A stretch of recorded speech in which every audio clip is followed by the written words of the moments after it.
Во-первых, высокую награду за многолетнюю добросовестную работу и активное участие в общественном совете города из рук главы Назранской администрации получает член общественного совета Тархан Костоев. С первого дня Бог бежу бардалил, дик Бог бешхану, да, иман хану Бог.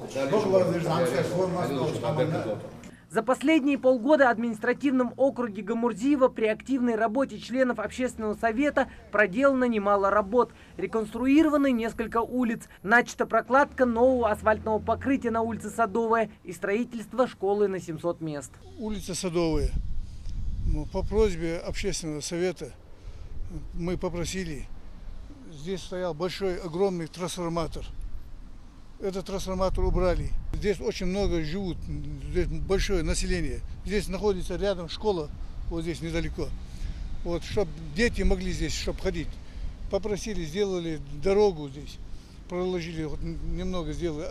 Но пока не асфальтировали полностью, но в скором времени обещают. Работа примирительной комиссии – одна из самых значимых и ответственных. Удалось разрешить несколько случаев прощения кровной вражды и мирного решения ссор на бытовой почве. Семейные ссоры мы много раз примирили.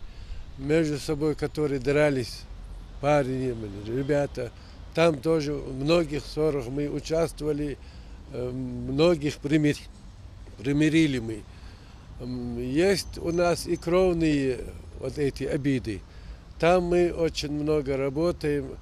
В этом году, месяца 2-3 назад, с Мальсагом Хамзатом мы примирили 2-3 фамилии. Подводя итоги за первые полугодия 2017 года, руководитель общественного совета округа отметил плодотворный труд каждого участника.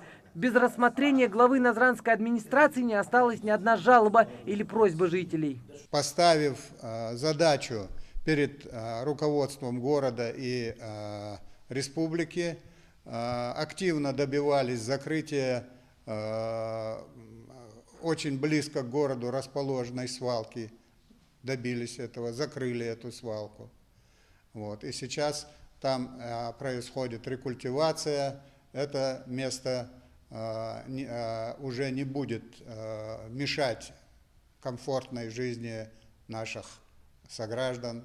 План работы общественного совета на второй квартал текущего года уже разработан. Впереди ремонтные работы на нескольких улицах, а также прокладка нового водопровода в Гамурзиево.